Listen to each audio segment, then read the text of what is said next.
aquí estamos con María, que es nuestra profesora de la formación de profesores de yoga somático. Vamos a aprovechar para hacerle algunas preguntas. Y luego, si queréis, podéis preguntarnos en comentarios también. Muy bien. Bueno, María, Coméntame. empezamos un poco preguntándote por qué es para ti el yoga. Vale, pues es una pregunta que parece simple, muy interesante, porque, bueno, yo por mi experiencia y por lo que sigo viendo, mucha gente todavía no sabe bien lo que es el yoga. No es un deporte en sí, es una filosofía y una disciplina que trabaja la realización interior. Por medio de que es un ejercicio psicofísico, se va a desarrollar también el bienestar y la mejora de la salud y un autoconocimiento muy bueno para autorregular y mejorar el cuerpo.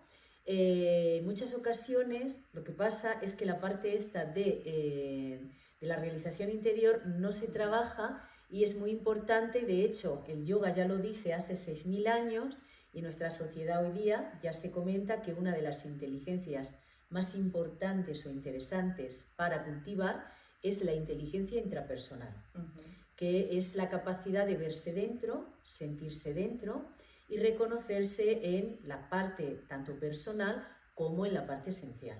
Y eso va a mejorar la vida y otras inteligencias. ¿Y cómo nos diferenciarías el yoga somático de otros estilos de yoga? Vale, bueno, pues el yoga somático es realmente una continuidad del Hatha Yoga, porque conserva todas sus bases, los 8 pasos del yoga, el desarrollo de las 5 envolturas del ser. Lo único que sucede es que el yoga somático aparece en el siglo XIX con el movimiento somático que se produce en Occidente por medio de personas que a su vez el yoga, digamos, de la parte de Oriente que llega, necesita adaptaciones porque las personas no están haciendo yoga 4 horas, las personas trabajan, tienen otra vida, otros cuerpos. El yoga siempre ha sido somático, lo único que se readapta en una incorporación más progresiva, más sensible, más evolutiva por medio del Vinyasakrama, que ya lo creó un profesor, por medio de la indagación, que también forma parte del yoga, y de una forma que no es ni tan sostenido ni tan intenso, sino un poquito más adaptado a las personas, con términos también de nuestra cultura y de nuestra sociedad, que son generados, como digo, o acuñados en el siglo XIX, que el yoga habla de muchos de esos términos, como puede ser la coherencia cardíaca, como puede ser la inteligencia intrapersonal. Todo eso ya está descrito con otras palabras en sánscrito, de otras formas, pero es una inteligencia que es un sistema vivo el yoga, que va viajando a lo largo de la historia, a lo largo de los siglos, a lo largo de los cuerpos, y es normal que esté en transformación y en adaptación a la vida humana. Entonces, en esta formación de yoga somático, ahí sí que podemos ver esta inteligencia intrapersonal de la que hablabas. Sí, sí. La inteligencia intrapersonal se va a ir desarrollando conforme nuestra conciencia, que suele estar expandida hacia afuera, la vamos a localizar en el interior y la vamos a sostener, porque normalmente va y viene. Y mantenerla simultánea para muchas personas es muy complejo. Entonces, conforme esa conciencia que está exteriorizada se coloca dentro y se sostiene dentro, se va a producir más fácilmente el reconocimiento de la realización o la recuperación del silencio interior. Porque nuestro foco, nuestro yo, en ocasiones está demasiado identificado con el exterior, las expectativas, el que dirán, la sociedad, y no nos deja vernos. Llevamos un traje, o lo típico de las capas de la cebolla, ¿no? Que no nos deja vernos. Y luego, no solo ese es un obstáculo, sino el exterior y luego nuestro propio ego, nuestra propia mente y nuestra propia personalidad, nuestro propio yo, que si en ocasiones no es sano, no está abierto y está contraído u obsesionado, etcétera, nos aleja de la realización.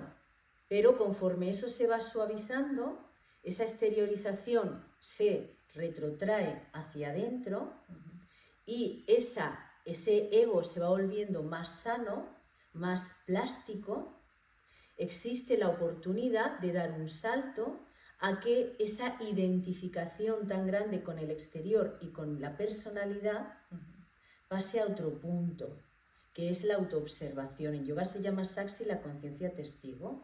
Y conforme sucede esa autoobservación como en tercera persona, nos vamos a ir identificando o manteniendo nuestro yo en un estado de autoconciencia.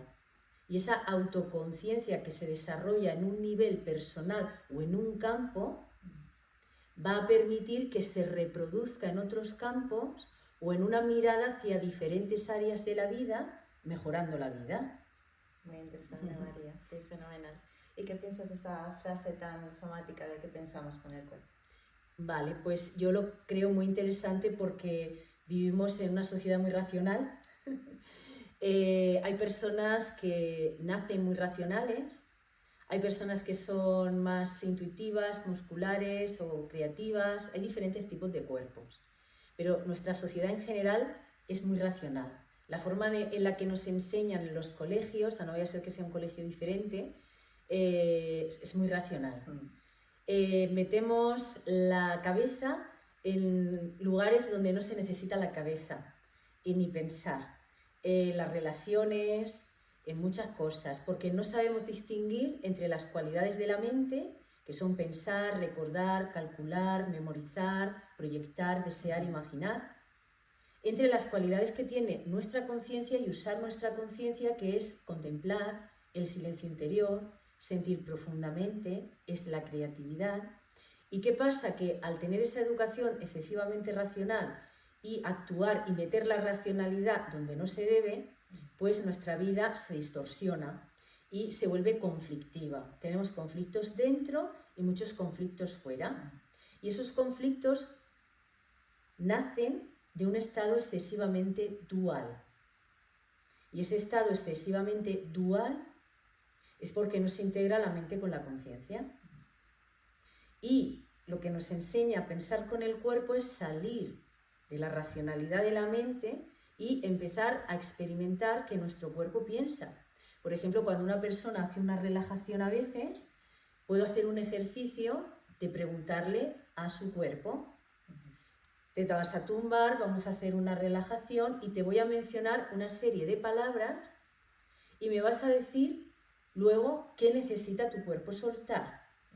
Elimina, suelta y reescribe tener miedo al rechazo, tener falta de estima, tener resentimiento, tener miedo al fracaso.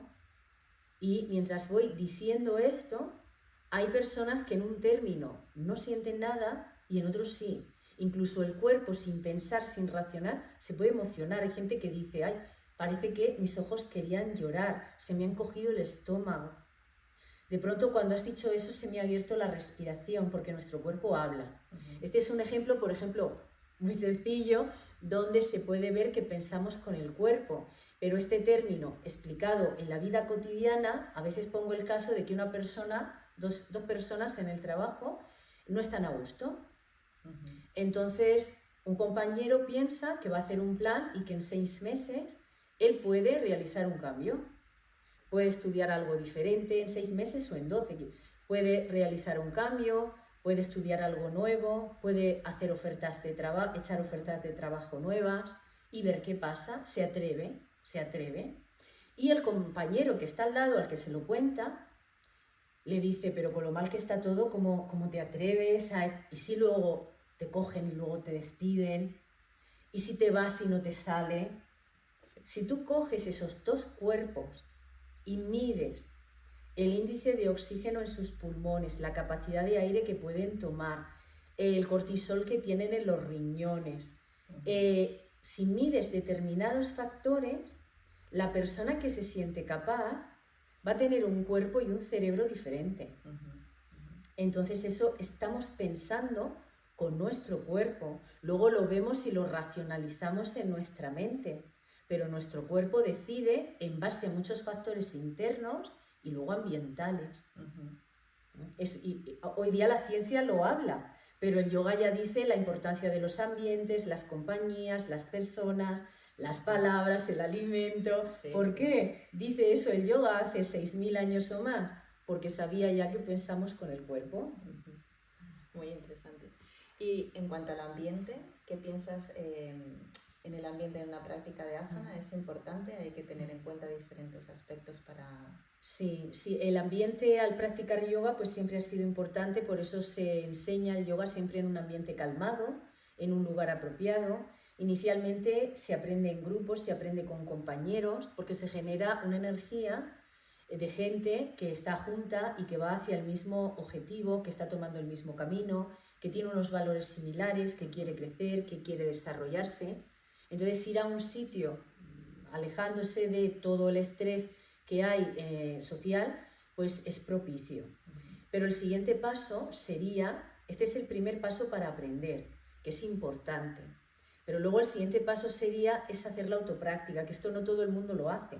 La autopráctica es practicar solo, porque esa energía que te alimenta, que te da consuelo en ocasiones, que te anima, es una energía grupal y viene de fuera. Y tú la conectas con tu interior porque tú la tienes, todo el mundo la tiene. Y en la autopráctica la diferencia es que en lugar de que esa energía venga de fuera, tienes que aprender a generarla tú, desde dentro.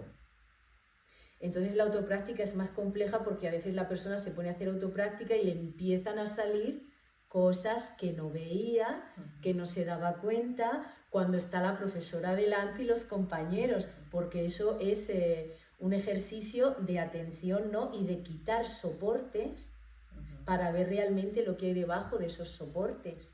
Entonces la autopráctica es muy interesante, incluso le sumaría que en la vida cotidiana también es muy importante el ambiente, porque a veces una persona puede tener un ambiente propicio, pero a lo mejor no. A lo mejor un chico de 16, de 18 años se va al gimnasio y sus padres están sentados todo el día viendo la tele y le ha dado al chico por ir al gimnasio, llega súper contento, llega enérgico, ganas de hacer más cosas, con más atención para sentarse y con toda la alegría del mundo le dice a sus padres todo lo que está aprendiendo y la respuesta de la madre es, ah, vale. Porque no tienen esa energía, no tienen esa alegría. E inconscientemente, si no son personas muy desarrolladas o con inteligencia, en lugar de alegrarse por eso, están sacando su parte subconsciente de que no están haciendo, por pereza, por distracción, por falta de atención, y como no lo están haciendo choca, llegan a comprender. No lo llegan a comprender, no, pero normalmente tampoco lo tienen integrado, entonces el cuerpo no puede reaccionar a algo que tiene pereza con ello, que no, y no reacciona. Entonces esa persona se encuentra, por la edad que tiene, por muchas cosas, en un ambiente y a lo mejor ni siquiera lo entiende. A lo mejor no lo entiende ni uno, no lo entienden ni los dos. Podrían ser muchos casos. Entonces es una cosa compleja, pero la práctica grupal y la práctica interior ayuda a que cuando exteriormente en lo social, en el trabajo, en la familia, en muchas cosas vamos a encontrar personas que no piensan como nosotros, que no tienen los mismos valores que tienen nosotros y tienen el derecho de ser así, de acompañarnos o de no acompañarnos, de apoyarnos o de no apoyarnos. Pero nosotros también tenemos el derecho de decir, sí, es así, vale, me da igual, yo sigo mi camino, no interrumpas. Entonces eso lo ayuda muchísimo el tener un foco interior dentro, porque normalmente las personas que no tienen un ambiente propicio, que son muchas desafortunadamente, por falta de educación, conforme van teniendo ese foco dentro cada vez más fuerte, van a seguir y van a seguir y van a lograr lo que quieren hacer. Muy bien. En esto que comentabas de tu práctica personal, que ahí es cuando aparece que te vas quitando los soportes, ¿crees que en algún momento puede llegar a ser la práctica frustrante para la persona? Sí, yo creo que en muchos momentos. Yo creo que todas las personas que practicamos yoga lo sabemos hasta que llega un momento que se entiende, ¿no? Porque normalmente nuestra mente y nuestro cuerpo opone resistencias, porque no tiene, por una parte, ni la experiencia y la costumbre, y en muchas ocasiones no tenemos la educación suficiente o apropiada, porque para aprender yoga bien lo ideal sería hacer una formación o varias formaciones, y entonces la gente va a clase, no tiene la información apropiada y claro, su mente tiene conflictos, con lo que está pasando, porque me gustaría que fuese diferente, porque tengo mucho ruido mental y no quiero que pase, me pongo música. Luego la profesora te dice, no te pongas música, deja que eso se drene. Entonces se van descubriendo y se van descubriendo cosas progresivamente, ¿no? Y esos conflictos mentales y también el dolor físico, porque en yoga se experimenta el dolor físico, luego eso, paradójicamente, se transforma en una práctica gozosa, en algo placentero y en un enfoque de silencio y de recuperación. Pero claro, primero hay que atravesar todo aquello que no nos gusta, drenar, ordenar, etcétera, que es un proceso constante que no tiene fin, pero evidentemente es más grande al inicio. Entonces resulta frustrante porque nos faltan, normalmente a la gente al inicio le faltan herramientas. Muy bien. ¿Y cómo nos describirías una clase de yoga? Describir una clase de yoga, pues una clase de yoga tiene que tener diferentes partes, que puede ser la primera parte. Yo siempre recomiendo hacer una pequeña introducción para que las personas tomen conciencia ligera de que no es solo una parte física y que se mentalicen, conciencien y sientan que es algo más. Una pequeña introducción. Luego, la práctica de yoga, introducir respiración, introducir asanas, relajación y una pequeña meditación. Y dentro de todas esas técnicas clásicas de yoga, yo os recomiendo siempre adaptar el yoga a un ligero movimiento, porque la mayoría de las personas no pueden sostener una práctica ni muy avanzada, ni directamente de asana en asana, ni sostenida, porque su cuerpo no está preparado. Entonces sus emociones y su mente colapsa, se pone nerviosa, se pone inquieta y no tiene esa capacidad de autorregulación del cuerpo. La relajación es una de las partes más importantes de la práctica de yoga, muy poca gente lo sabe, y la meditación.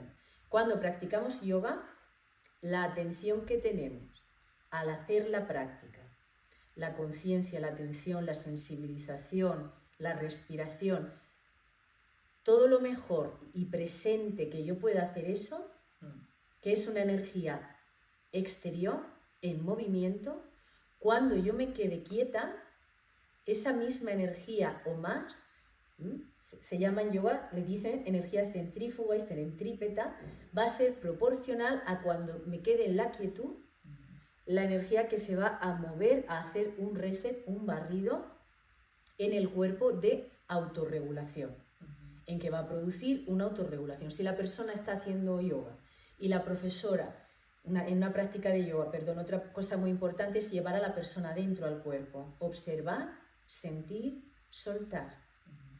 Dejar en el yoga la actividad de la mente para percibirse por medio de las sensaciones, percibirse en la práctica de yoga por medio de la intuición, por medio del instinto, que están dormidos, y soltar la mente en cada exhalación amablemente, y va a volver, hasta que si cuando tú llevas años practicando, la mente se va apaciguando y ya no te molesta, porque cuando el foco se pone tanto en la autoobservación, no es que no pensemos o no haya pensamientos, sino que están relegados en un plano tan atrás, que, como pasa en una imagen o en una foto, que no nos damos cuenta o no somos conscientes o no nos molesta nuestro pensamiento, y es un pensamiento que no es relevante en ese momento y te enfocas en sentir, en contemplar, y es una experiencia que evidentemente trae un descanso, una percepción y una relajación y un orden muy grande. Pero hay gente que al practicar pues está metiendo mucho la mente, o no está siguiendo las instrucciones que le están diciendo porque no le da importancia, y bueno, yo estoy pensando en esto, pero me estoy moviendo y aprovecho el tiempo, porque la persona, claro, porque la persona no tiene la educación suficiente y no sabe que si hace eso, y luego, pues claro, hay personas que están más cerca de experimentar cuerpos, hay muchísimos tipos de cuerpos configurados, entonces hay personas que están más cerca de experimentar el yoga y otros más lejos. Hay gente que hace una práctica de yoga y no siente ni mucho bienestar o estabilidad. ¿Por qué? Porque tiene su mente muy convulsa en la práctica, porque durante el día ha estado haciendo cosas que han producido un estado demasiado denso. Son muchos componentes, pero básicamente la práctica de yoga tiene que centrarse en desarrollar el factor de la conciencia. Y cuéntanos un poco para ti una profesora de yoga cómo tendría que ser en cuanto a formación, en cuanto a su capacidad de motivar a los alumnos, en cuanto a, no sé si tiene que ser más mentora, más profesora. Cuéntanos un poco tu opinión. Pues yo pienso que una profesora de yoga, que bueno, es un término oficial y no oficial que se acuña hoy día, pero yo sí pienso que un profesor de yoga es más un mentor. Un mentor es una persona que tiene integrado eso ya. Si tú quieres aprender economía, vete con una persona que haya fundado o que haya impulsado 10 o 20 empresas y que hayan tenido éxito. Si tú quieres generar, por ejemplo, fuerza, vete con una persona que en la vida, entrenar la fuerza, pues sea un entrenador experto en eso con resultados. Para mí la práctica de yoga no debe de ser solamente una teoría, sino que la persona, por eso aparece el término encarnación, embodiment, ¿no? Tiene que tenerlo encarnado. No estoy diciendo tampoco que sea una persona perfecta ni nada de eso, pero que a un nivel un profesor lo tiene que tener encarnado.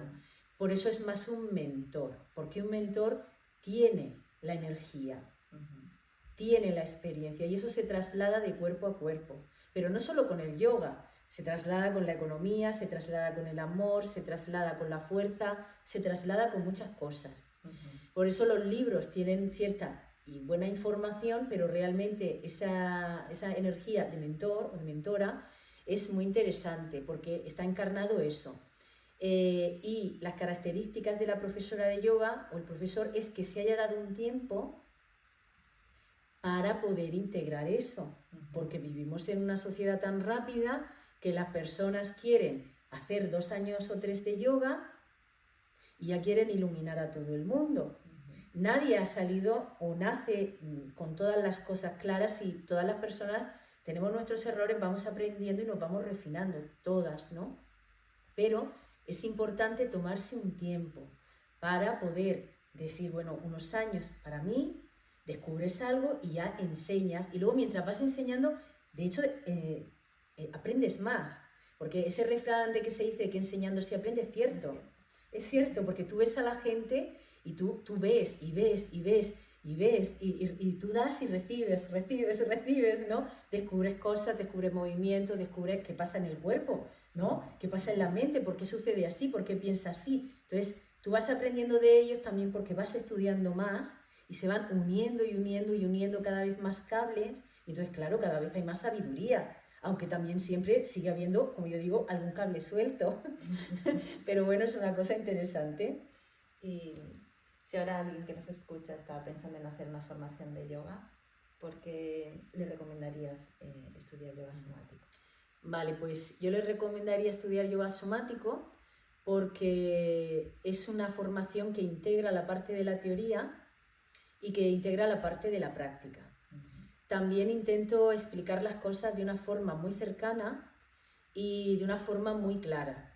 La formación de yoga somático es el resultado de muchas frustraciones mías que creo que muchos practicantes de yoga han podido experimentar al no entender bien o al leer textos antiguos, cosas que al principio son muy complicadas. Yo recuerdo que cuando yo tenía 25 años, y me ponía a leer un libro de yoga, sobre todo cosas clásicas, me sentía una atracción y algo como de corazón, corporal, muy grande, y leía algunas cosas y me encantaban, pero había otras tan complicadas de entender que me dolía la cabeza y tenía que cerrar el libro y quedarme ahí unos minutos diciendo, ¿qué es esto que ha dicho?